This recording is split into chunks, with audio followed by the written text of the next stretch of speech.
Welcome to View from the North on ThinkTech Hawaii. I'm your host, Jay Fidell. Today, we'll talk about a new way of insulting one of our closest allies. What was Trump thinking when he insulted Canada repeatedly? Our guest for the show is Dr. Ken Rogers, retired Canadian businessman. Welcome to the show, Ken. Hello, Jay, and things are hopping up a bit in Canada. We got used to seeing all the political controversy being in the United States. Now we have a bunch of our own. Yes, you do. I never saw anything like it. Trump equals chaos. And he really started something going here. Can you talk about the background and how he changed whatever the situation was with regard to Justin Trudeau? He didn't really change anything. He just added a little bit of gasoline to an already blaring blaze. It really, was like kicking somebody when they're down. For sure that rather than causing the problem. Trudeau has been extremely unpopular in Canada for a long time. At the last election, nearly 3.5 years, 4 years ago, uh, he was elected with only about 32% of the popular vote. Canada has, like the US only has two parties, Canada has about five. So they normally need more than one party to form the government. About 50% of the time, one party, either our Liberal Party or Conservatives, have been in charge, Trudeau being from the Liberal side. Our Conservatives are not as far to the right as the American uh, Republicans, and but our Liberal Party is a little bit left, or I'd say a little bit more left than the average Democrat in the U.S. However, the party that he was elected with only 33% of the popular vote, roughly. And so he's been in a minority government that is takes another party in coalition with them to run. So you start off where he's unpopular, and as time has gone along, he's become more unpopular than his party even. Today, you're sitting with about a third of the members of his party have come out publicly saying he should resign. Now, we just had an incident in Canada, far more dramatic for Canadians than just, the Trump actions. But the Trump actions certainly make front page news, but they were the second most important front page news that politically. The key one was the deputy prime minister, that's like the vice president in the US, named Chrystia Freeland. She was also the finance minister, which is the most important portfolio in Canada. She abruptly resigned um, about 3 days ago on Monday. Now, there was a lot of reasons, but first of all, you got to put in context. Over the time, Trudeau has been the prime minister for about 9 years, 10 years over the last 12 years. Like there was a brief spat, it was out. But um, in that time, he has had some really, really good fellow members of parliament that have been cabinet ministers and that just out of sheer frustration just gradually resigned and failed to run again. And right now he's got nearly a third of his caucus that want him out, and want him out yesterday. And he's like Trump, a big ego, and so he's very, very unlikely to resign. Well, the incident with this deputy prime minister resigning just left him very flat-footed, and the underlying causes, where I would think of them as twofold. Firstly, um, in Canada, the Prime Minister has a pile of civil servants that work directly for him. It's called the PMO, Prime Minister's Office. It's sort of like the White House is loaded full of people, and they all deal with the president. But this one is is in the prime minister's office is very different than the White House. Like the White House includes all of the cabinet ministers have some kind of facility they can come to and deal with, but in Canada, the prime minister's office kind of competes with all of the or competes with or overrides each cabinet minister. And or the head of a department. In Canada, we tend to have one of the elected officials goes to be to each of the departments. So somebody might be the minister head of fisheries or something, and yet there will be some civil servants that have been there full time professionals that really run the department. Well, in Canada, this PMO, or the Prime Minister's office, keeps sending out missiles to everybody and overriding whatever they want to do. And Trudeau kept overriding the finance minister's own department, and running up huge deficits. The current fiscal deficit in Canada is more than $1,000 per man, woman, and child in Canada. If you put that in U.S. terms, you'd have 360 $1 billion deficit one year. Anyhow, the the scale of spending, Trudeau just is spend happy, and so when you have a finance minister that's trying to have a balanced budget, and suddenly, the PMO's office just keeps spending money. For example, one of the, whether you call it the straw that broke the camel's back in terms of Chrystia Freeland's attitude, the prime minister's office thought, gee, they should have something that can win some votes quick. And so they decided that during Christmas, let's say for a couple month period, they'll eliminate what is called the GST in Canada, the general sales tax. Like the federal government has a sales tax on everything. It's about 5%. Well, they'd eliminate that from a whole bunch of things just for a couple months. Well, imagine if you're a retail store, especially a smaller one. And you've had all your accounting set up to look after this federal tax, and do your accounting for it. And suddenly they say, oh, well, let's just have a hold for a couple months. Surprise, starting next week. Well, how does anybody adjust? And so you can have everybody that has anything to do with any business sort of thinks immediate disgust with the leadership, but know that it didn't come from the Liberal Party in total. It didn't come from the finance minister at all. In fact, she was vehemently against it. It happens. Well, Americans will soon have that same kind of thing with Trump overriding every department in every area, or his, if somebody get like Kennedy in charge of health, and probably say, give us a whole bunch of crazy ideas and I'll tell you which ones I like. That seems to be what a Canadian would think of what's happening there. However, back to Justin Trudeau, um, he doesn't have the personality to deal with things that are against him, especially any personal attacks.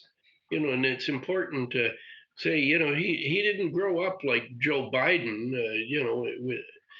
He grew up with a golden spoon. He was born on Christmas Day to then very prominent Montreal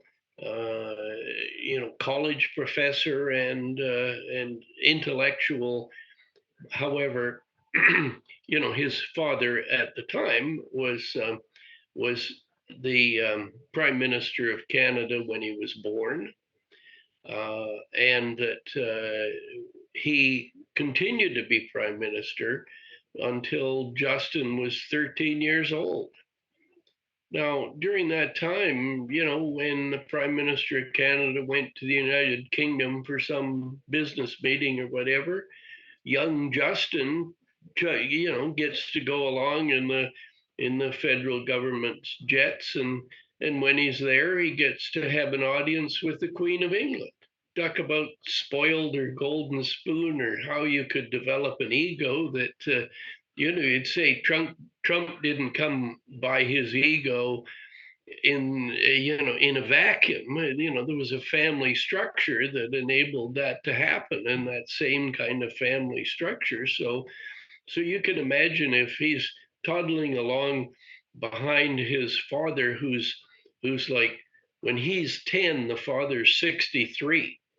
There's a big age difference. There's not like having a 30-year-old father when you're 8 years old. This is way older. His father was 30 years older than his mother, but his father was the prime minister, and so if he's chugging along, how's the young kid treated?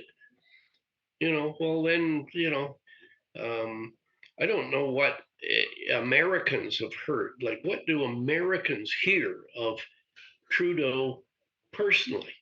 Like, do you get any feel? Not much. That's a nice long answer, but it's probably true. I mean, American news doesn't think that anything that happens outside the United States counts anyhow. That's a simple Canadian feeling, since we get all the American news. Um, but anyhow, um, you have to take Trudeau's problems also in context of, if you start off with your first dozen years as the most spoiled kid in the world, or close there too, certainly the most lollycoddled, or whatever you'd call attention from anybody else that comes near, not just your own parents. Um, you then take what's somebody do with that? And America has lots of examples of very, very wealthy. The next generation is not quite the same as the parent, like Paris Hilton as an example. And then you go the other side and you look at the Rockefellers, and next generation Rockefellers are good, and now we get a new one going the other way. We got our RFK Jr., or whatever you want to call, Bobby Kennedy's son. Seems to be not of the same ilk as the parent, or the or the uncle. Completely different. Well, so let's follow. How come? What happened to this? Justin Trudeau in Canada. Well, what he went he today. He is a very well-educated person.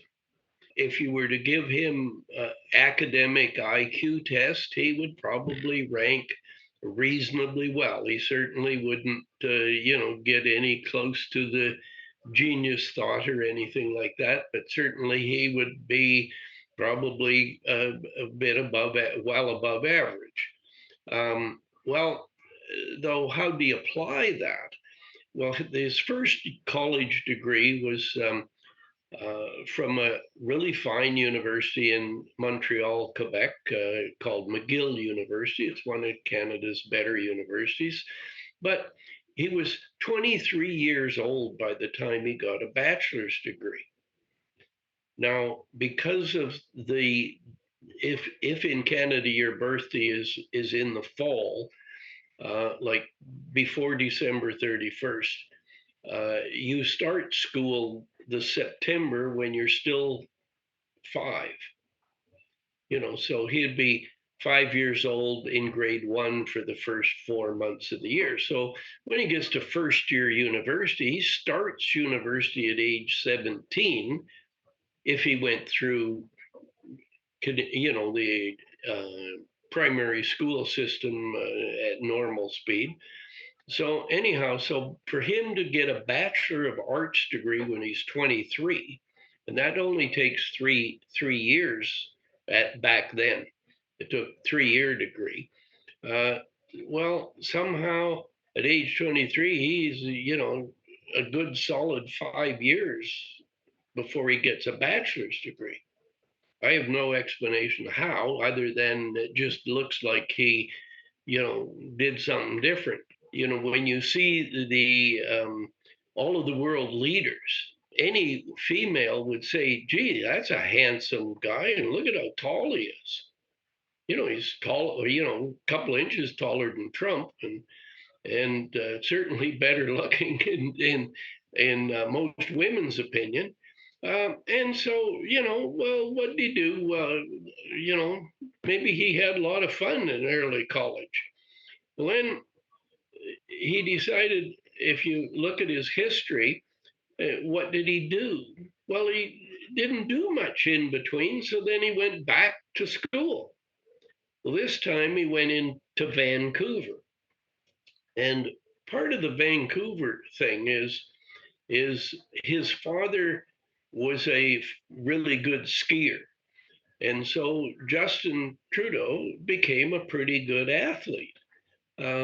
In particular, in skiing, in British Columbia is a big area in the mountains, right north of Idaho.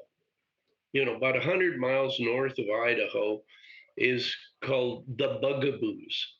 Nice name, but this has as good as there is in the whole world for powder skiing, like mountain skiing, like helicopter skiing. Well, as a child, the prime minister, his father, took Justin Trudeau as a kid and his brother to the Bugaboos to ski. Like, they obviously had to ski somewhere else.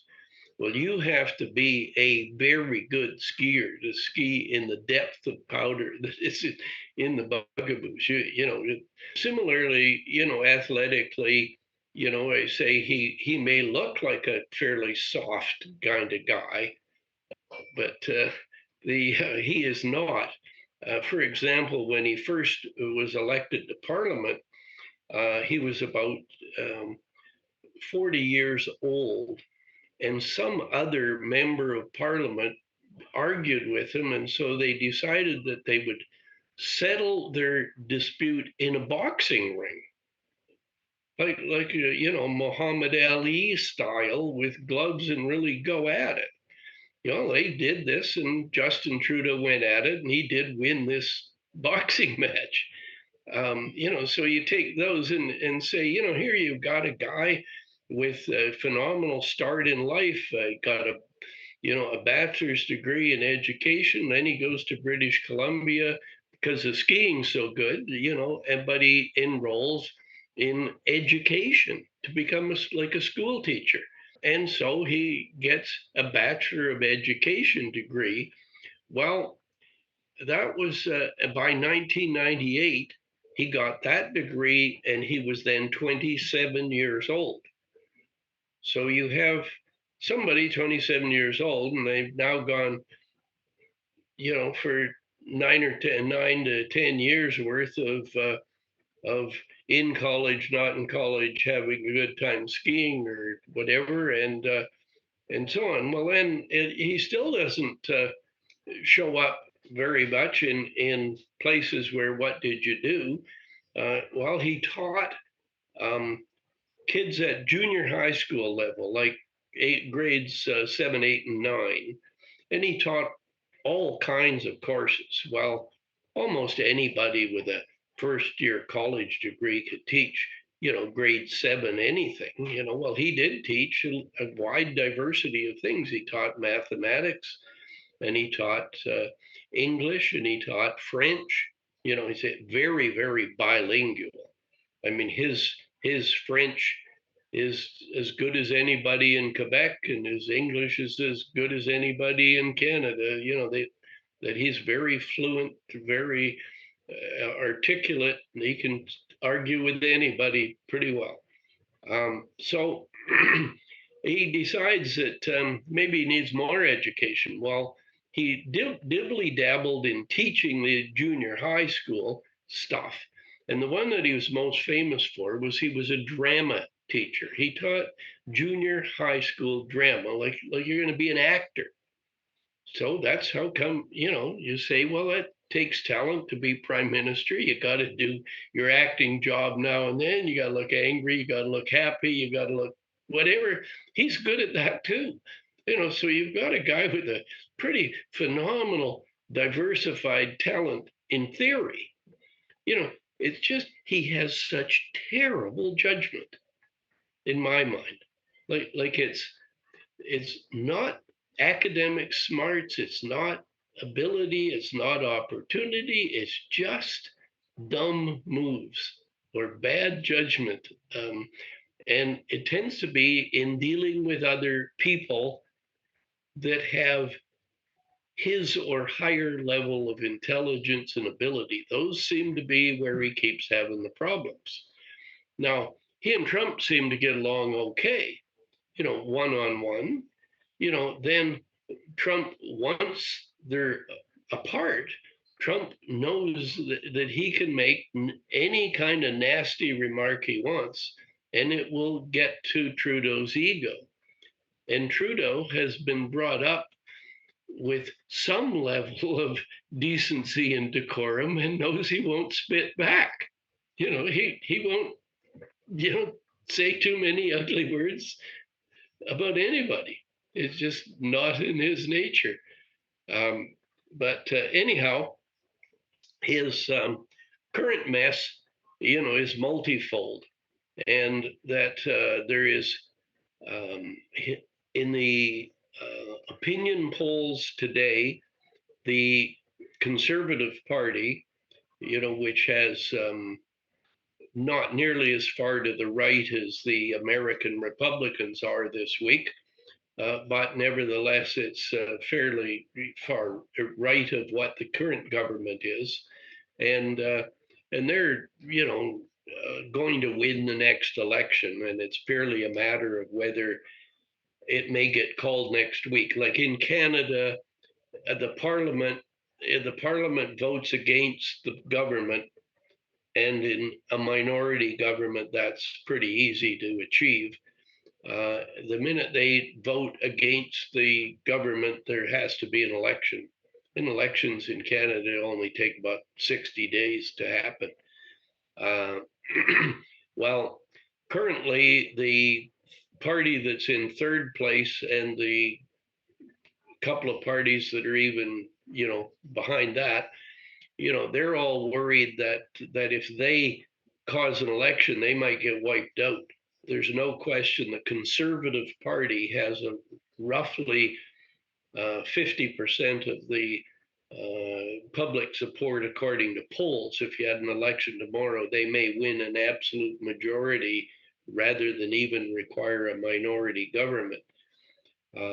Now, there is in Quebec a conservative, one of the little parties is fairly conservative, and if the if the Conservative Party of Canada comes short, maybe they would support them in a minority government and maybe not. But the rest of them, the other parties, would all be more liberal, which is why we've had that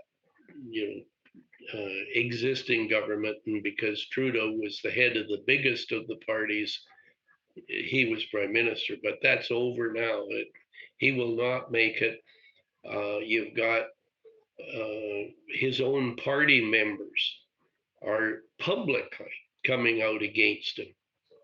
So, that's like, when Biden made his fumble at the debate, there clearly you did not have prominent people, whether it's a Bernie Sanders or whoever, coming out and making a public speech and writing letters to the rest of the caucuses and publishing a copy of the letter saying we should kick this guy out quick. There was behind the scenes stuff. Well, in Trudeau's case, they're not even behind the scenes. There's these open letters going from, one member of parliament being circulated and including a copy to the press. So his days are numbered. It's a matter of, like when Joe Biden made his faux pas in the debate, or he, had a relapse there for a bit. The resignation of Chrystia Freeland is about the same effect in Canada. That is really the nail. Okay, the Trump factor, jabbing at him and saying nasty things about him and Canada, trying to make a joke of it, but it's not treated here as a joke. It's treated as, is the American military going to show up at the 49th parallel, or what? Most people would say, well, they're not. If so, they're not going to show up at the bridge at Detroit. They're going to show up at the border in Alberta. Because might as well look for what's the most valuable part of Canada.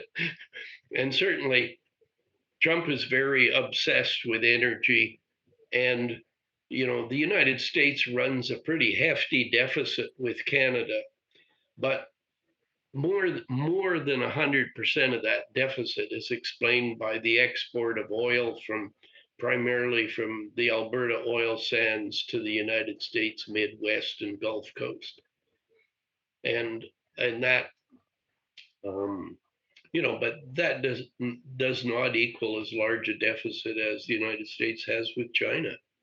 Here's what I get out of it, Ken.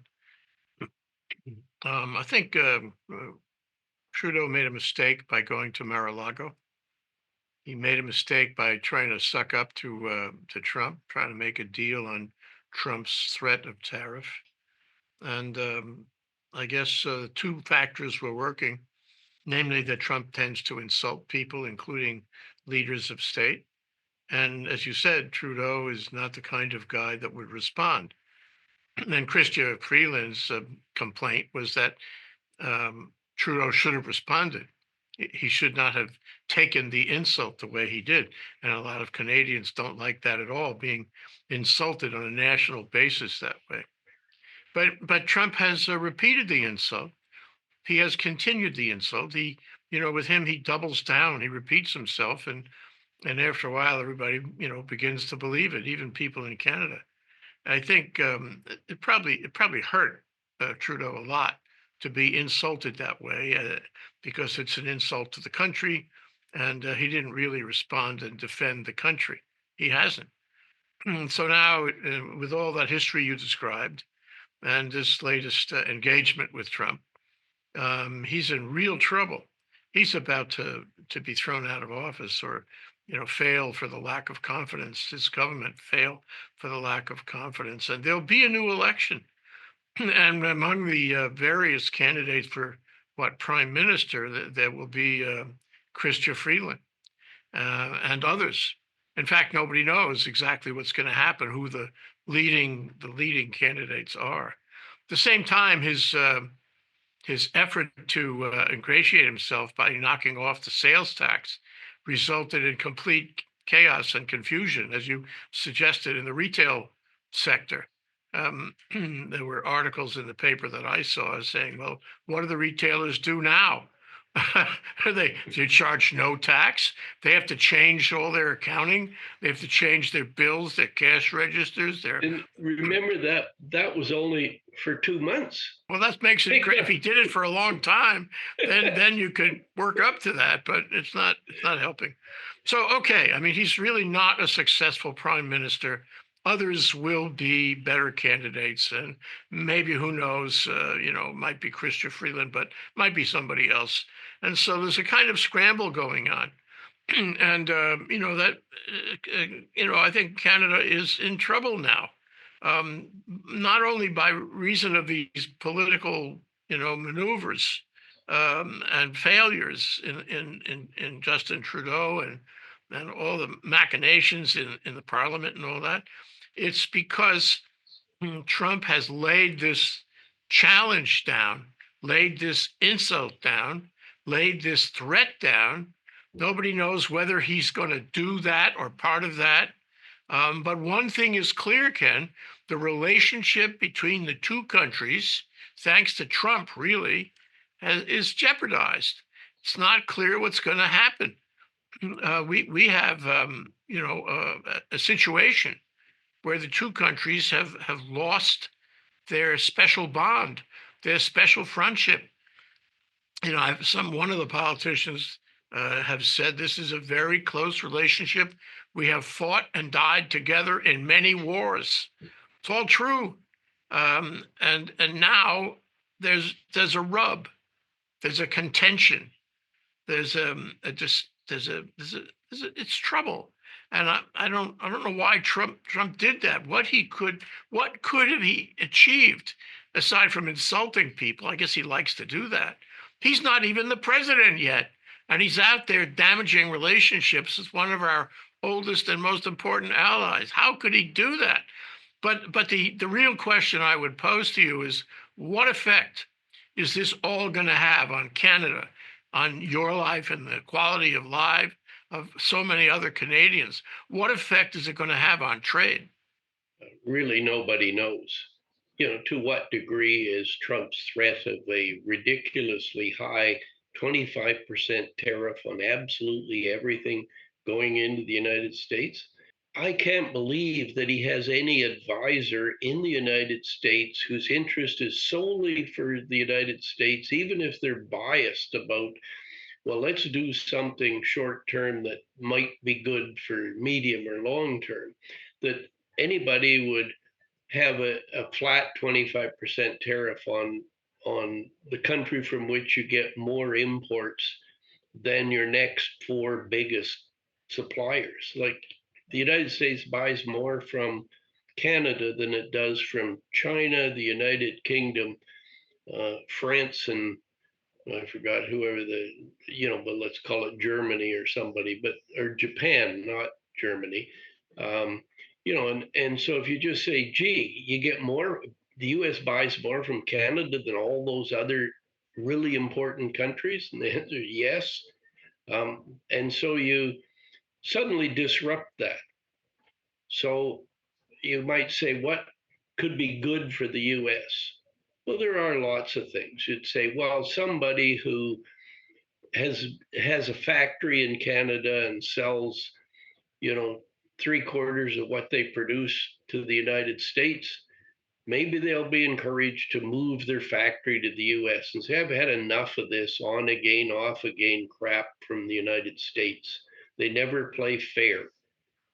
And that's true. The U.S. in international trade is a bully. They're just not nice people. And the best way to think of it is, look at the lumber dispute between Canada and the United States. Forever and ever and ever, you got a bunch of companies that have in the pulp and paper lumber business in the southeast, like in the southeast U.S., like Georgia, the Carolinas, kind of thing. And they do a nice job doing, pulp and paper and so on. They just are not as competitive as some large companies in British Columbia, or in Quebec or in Ontario, where we have just endless, huge forests.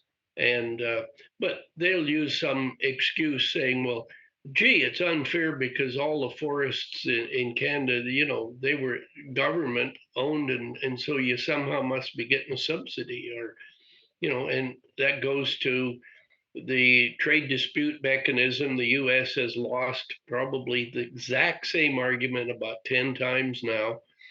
And but 5 minutes later, you'll have a presidential order to just slap on another tariff against, pulp and paper forestry exports from Canada into the United States. You have the bullying, and the bullying certainly happened during Trump's first term, but there's every indication the bullying will increase in his second term. And you can find lots of examples going forward of that and much worse. And the other thing I wanted to ask you was, so here you have two compadres. You have the U.S. and Canada. Is there anybody as close to the U.S. as Canada in terms of the culture, the morality, so many things.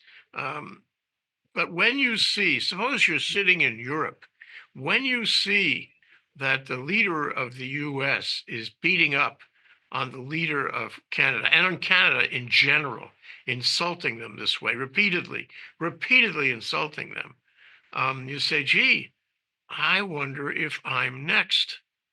What is he going to do to me? Is he going to buy me like Greenland? Is is he going to punish me? Is he going to cut me off? Is he going to insult me till I'm blue in the face and until I have regime change over all those insults? I mean, this is not good for the liberal world order because other countries can see what's happening here and they would be concerned. What are your thoughts? Yes, and you can use, for example, Trump's approach to NATO. And really, one of the articles in Canada's best national newspaper this morning had an item that basically that 2% of gross domestic product for defense is now the floor, thanks to Trump, rather than the target. And you had about um, 3/4 of the countries in NATO never did make it to 2%. You have some that are like the Baltic states, like Latvia, Lithuania, Estonia. Even though they're very small, they've got 4 or 5% of their uh, GDP in defense. Um, well, everybody has more. So you're sitting where the Trump effect is. You say, what is Canada now doing at its various levels of government? And so you suddenly have somebody, you know, next door that says, we'll beat the bejesus out of you unless you change all your priorities. We want to have a bigger amount of money to your contribution to defense, where we, the Americans, get to decide whatever we're going to spend it on, but you need to have your contribution. And secondly, Canada must be to blame because there's too many drugs and immigrants coming in to the United States. Well, there's probably more come by airplane and ship than come across the Canadian border. But nevertheless, that's a big issue. So suddenly Canadian governments are supposed to change right away, and let's have all kinds of things running along the Canadian US border, to make sure we don't have, you know, drugs and people crossing from Canada into the United States illegally. Well, actually, there's been more people coming from the United States into Canada illegally than the other way around. And it was really because they could get into the United States from Mexico, etc. And a bunch of South Americans say, well, they're not as welcome in the US as they are in Canada, so they might as well just go through the US and come to Canada, especially, to the areas near, Michigan and New York State, those parts of Canada that are Southern Ontario in particular. After he started making his demands and his threats about tariff and his expectations about cutting off these imaginary problems, um, Canada tried to respond. And I understand it was a bone of contention between Chrystia Freeland and Justin Trudeau as to how to respond. But they did have a plan to respond, and it was really far more aggressive than I would have expected, far more conciliatory to Trump than I would have expected. And I don't know if that succeeded in any way, shape, or form, either in Canada as a political matter or to satisfy Trump. I suggest to you that whatever he says, whatever he demands, you can never satisfy him. And although Canada did try beyond where I thought they should have tried to satisfy him on his demands, he wasn't satisfied. And Ken, I don't think he'll ever be satisfied. So where does that go? You make demands. This is really pathological. You make demands. The other guy tries to satisfy you, and you don't care. You don't accept it. So we're back to square one. I think that's where we are right now. Well, I don't quite agree in your way of describing it. Is I think that when Trudeau went to Mar-a-Lago, or the Canadian first response, is a 25% tariff on everything is just not in the US interest. Pretty easy to explain. Use oil as a simple example, and but we can come back to the example of how it just is. It's so unrealistically disruptive. It's not in the US interest to do that. Okay. Now, if we stop for a minute, Trump thinks to himself, oh boy, goody, goody. I put out the sledgehammer and everybody just said, oh, well, please, mercy, mercy, don't do that kind of attitude would have been his response. So, not the explanation that it is not in the US interest. It was just, boy, I got these guys, they're feeling it. Boy, they don't want that. What a great threat that is. Let's keep rattling it. And then now what do I really want? What did I really intend? It was just come out with a great big threat of a sledgehammer, and then see what how that can help your negotiating position or your whatever. Well, you already have Canada responding and other countries responding, is recognizing you got to increase the debt, increase the country's debt in order to fund military. What do we need military for in Canada? Like the Arctic, or the Chinese and the Russians want to come across the Arctic Ocean and have some island that has no trees, no this, no that. It's just bloody cold. The most useless part of Canada. Well, you got want to defend your territory, but I don't see it as any great coveted asset by anybody. It may be a good place to start some North American defense. We used to have the distant early warning line. That's kind of gone now, or it was called the DEW line. So he's made these demands and threats. Canada has not been able to satisfy him. There's still this, trade deficit that he's concerned about. And you've described that as a matter of selling oil in large part to the U.S. I really don't understand if we're, any better off, where the U.S. is better off, or where Canada has somehow mollified him. He already knew that argument that Justin Trudeau made. He already knew that. Somebody had to tell him. If nobody told him, it was all through the newspapers for weeks. So okay, but what improvement here? And the other aspect is the other sort of Christmas question I want to ask you is, where do we go from here? What happens next year? What happens on the demands and the threats and the response? What happens on the trade balance? What happens on all the things he's demanded Canada do? What happens on his 25% tariff? I would say, I think you said this, nobody knows. So what do you think? I have 10 crystal balls here. And you got to take the first one says, if I assume Trump does A and not the other 23 things he's got, in his quiver, then I can talk about item A. And then, well, what if Trump does something else? And like it really is so up in the air. You can look at the U.S. stock market yesterday, for example. Very interesting stock market day. Like the Federal Reserve comes out with an announcement that, gee, the U.S. economy is doing better than we had expected it would be doing. So we're not going to continue to rapidly reduce interest rates as quickly as we had previously said we might.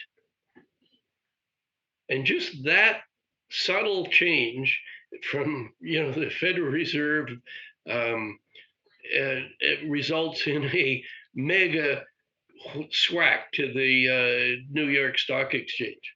Yeah, 1,140 points in one day. That's really a huge decline. And who knows where we go from here? And I'm sure that Trump is wondering whether he should fire Jerome Powell, replace him anyway, and avoid that in the future because he believes in lower rates as a way to accelerate business, which is, well, I like your thoughts about that. But the fact is that this kind of rhetoric has an effect, not only Jerome Powell's rhetoric, but Trump's rhetoric on the stock market.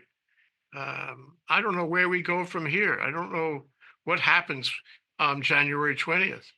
Well, one of the first things everybody is aware that Trump believes that every department of government should be more under the thumb of the president in terms of what they do. And every quasi part of the government, and I use the word quasi, that is parts of government that have in the past run fairly independently, such as, the agency running health or health research, the one that Fauci used to run, whatever it's called. And then you have the Federal Reserve. Well, the Federal Reserve, there's good economic and common sense reasons the Federal Reserve should be independent. Well, Trump doesn't want it to be independent. He wants it to be under his thumb, and and it would be easy money, period, or easy money, or maybe easy money. There would be no anti-inflationary actions whatsoever. And it's just that would be a humongous mistake in my mind because the key advantage the United States has in the world is its economic muscle. Even though the U.S. is running at far less than its potential, and a lot of Trump's policies will make it further and further from full potential. That is the most important in his policies that I think that are harmful to the United States have to do with the inequality. That all of the policies are designed to make the rich richer and to let the poor people, too bad. For example, Yeah, it's true, and all the policies that he's adopting, and Elon Musk and Ramaswamy are suggesting, all lead to that conclusion. It becomes more and more clear. But from the point of view of the Canadian, in my review of some of the newscasts about this, some Canadians say, I'm open to becoming the 51st state. Maybe we do better that way. On the other hand, if I know that I'm dealing with an unpredictable pathological negotiator in the law practice, in the real estate practice, what do? I disengage. I do not have deals with this guy because there's too many risks to it. And God knows what he will do tomorrow. Nobody knows, and which is the case on January 20th. But I put to you, how much traction does this notion of the 51st state have? You smiled, but there are people out there that actually think that's a great idea. I don't agree with them, but they think that. On the other hand, there's also this response to a pathological negotiator where you say, look, we're going to find a way to live our lives without you, baby. We're going somewhere else.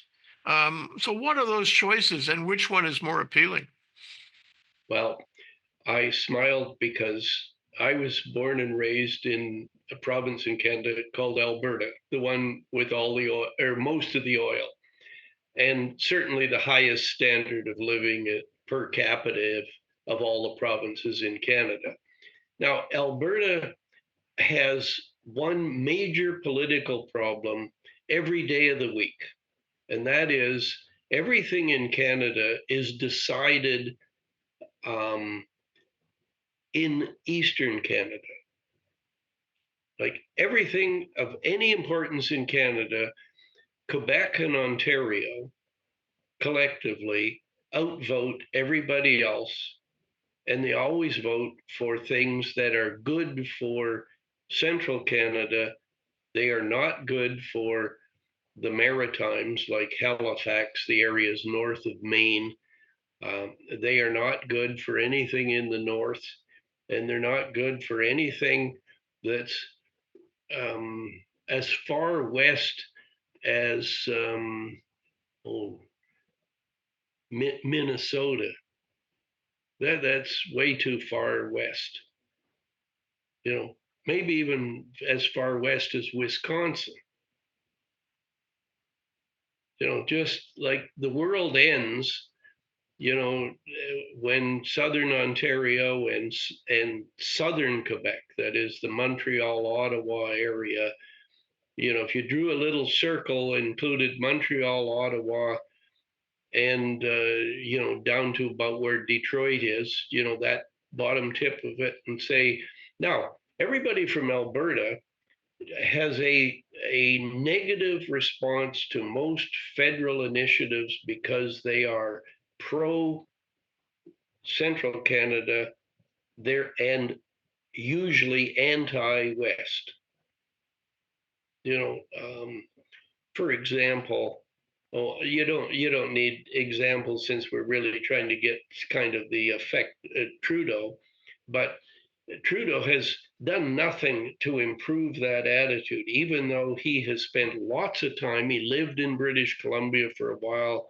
Are you suggesting, Ken, that there are people in Alberta, British Columbia, who say, "Look, I've had enough of this, you know, rulings coming down from Toronto.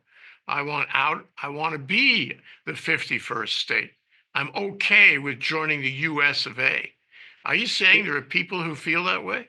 There are people, I would suspect, in all parts of Canada, some people would say that that's not a bad idea. Now, I don't think anybody in Canada would say, well, you wouldn't make it one state. Is anybody in their right mind would leave Quebec out? You see, like if you said, if there's anything wrong with Canada, you know, it's that is almost like an anti-French, the anti-East is you know, the Albertan guy when he's angry, those damn French Canadians, you know, like they always doodle us, you know, like that idea. And you know, really, it's you know, it's Toronto that they hate the most, you know, but really, you do have people who would say, well, you could have several states, you know, like you might as well, you know, have Alaska and say, well, why have, you know, or more than one government handling all of the mess with the North? You know, the problems are all the same. You might as well take it everything north of the 60th parallel or something. You know, it should be one, you know, one state, doesn't have many people, but so what?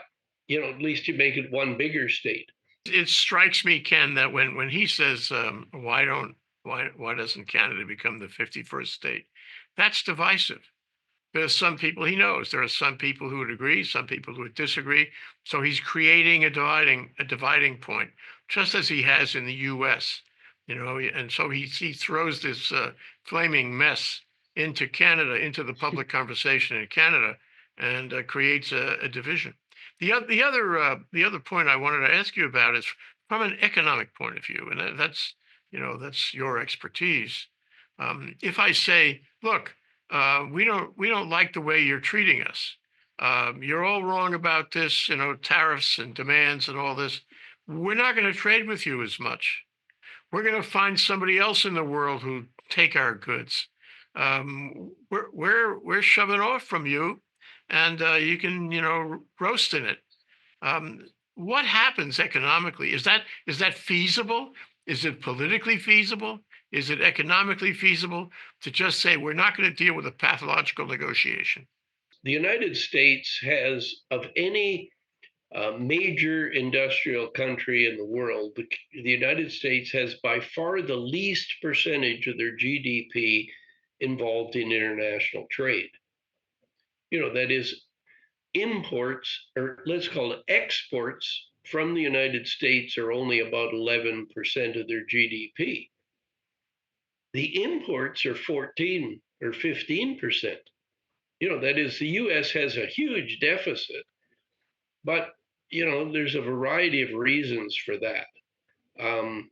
But saying, well, Canada's to blame for it, just because the deficit with Canada is pretty significant. It didn't used to be as much as it has grown. But when you have your big bully neighbor keeps kicking you, what do? Yeah. Your answer is you say, well, what can you do? First, if the big bully neighbor wants to keep kicking, they can keep kicking if they want. They can send troops to Canada and, say, well, what could we do? What did Chrystia Freeland want? Freeland was the key negotiator the last time Trump wanted to beat up Canada and Mexico and redid the NAFTA, or the Mexico-Canada-US trade treaty. And she's the one that was key to the result that is now in practice, that Trump immediately wants to reopen. The response from Canada is really something that'll take a long time. Like disrupting trade is a big thing. It's not little. It's not something that you get over in a week or something.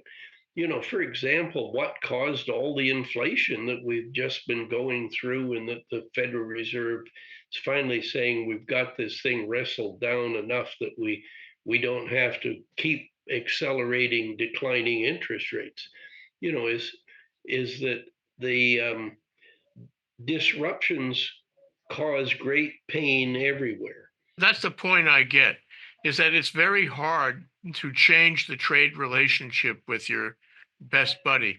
And as offensive as Trump's comments may be, as offensive as his threats and demands may be, at least for the intermediate term, Canada is best advised to relax and take it, which I think that's the rational approach. And I suppose the answer may be different over time, but who knows what will happen over time. And speaking of time, we're out of time. So we'll have to leave it there, Ken. You want to make any final comments about your conclusions on what will happen now? I do not think that Trump would be at all smart to have a total 25% tariff for Canada and Mexico. I think that is really stupid for the United States to do. But, competent people near me have said, oh no, about 75% chance he'll do that. Well, let's assume that on January 20th, pursuant to advice he gets from his best advisors, he decides he's not going to do it. To me, if I was a Canadian, if I was you, I would remember what happened, and I would not be inclined to trust him again when he makes outrageous statements like that. But that's just me. Anyway, thank you so much to our guest, Dr. Ken Rogers, retired Canadian businessman, so well acquainted with these issues. I'm your host, Jay Fidell. This is View from the North. Thanks to our viewers for watching. Aloha.